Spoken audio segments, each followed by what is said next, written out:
నన్ను దేశద్రోహి అని పిలిచారు, కానీ నేను భారత్కి రాకెట్ ఇంజన్లు ఇచ్చాను. నన్ను తప్పుడు కేసులో జైలుకు పంపారు. నా పేరు మంబి నారాయణ.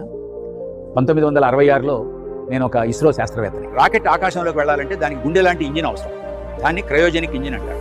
ఈ టెక్నాలజీని ఇతర దేశాలు భారత్కి ఇవ్వలేదు. కానీ నేను శ్రమించి కృషి చేసి ఇండియాలో ఫస్ట్ క్రయోజనిక్ ఇంజిన్ తయారు చేశాను. ఇది సాధారణ ఇంజిన్ల కంటే శక్తివంతమైనది. ఈ దేశం నాకు గౌరవం ఇవ్వాల్సింది పోయి నాపై నిందలు పెట్టి నన్ను జైల్లో పెట్టింది.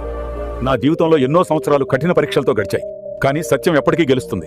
చివరికి అందరికీ తెలిసింది నేను తప్పు చేయలేదని. నేడు భారత్ చంద్రయాన్, గగన్యాన్ లాంటి అంతరిక్ష యాత్రలు చేయగలగటం వెనుక నంబి నారాయణన్ గారి కళ, త్యాగం ఉంది. నన్ను దేశద్రోహి అని పిలిచారు, కానీ నేను భారత్కి రాకెట్ ఇంజన్లు ఇచ్చాను. నన్ను తప్పుడు కేసులో జైలుకు పంపారు. నా పేరు మంబి నారాయణ. 1966లో నేను ఒక ఇస్రో శాస్త్రవేత్తని. రాకెట్ ఆకాశంలోకి వెళ్ళాలంటే దానికి గుండె లాంటి ఇంజిన్ అవసరం. దాన్ని క్రయోజనిక్ ఇంజిన్ అంటారు. ఈ టెక్నాలజీని ఇతర దేశాలు భారత్కి ఇవ్వలేదు. కానీ నేను శ్రమించి కృషి చేసి ఇండియాలో ఫస్ట్ క్రయోజనిక్ ఇంజిన్ తయారు చేశాను. ఇది సాధారణ ఇంజిన్ల కంటే శక్తివంతమైనది. ఈ దేశం నాకు గౌరవం ఇవ్వాల్సింది పోయి నాపై నిందలు పెట్టి నన్ను జైల్లో పెట్టింది. నా జీవితంలో ఎన్నో సంవత్సరాలు కఠిన పరీక్షలతో గడిచాయి, కానీ సత్యం ఎప్పటికీ గెలుస్తుంది.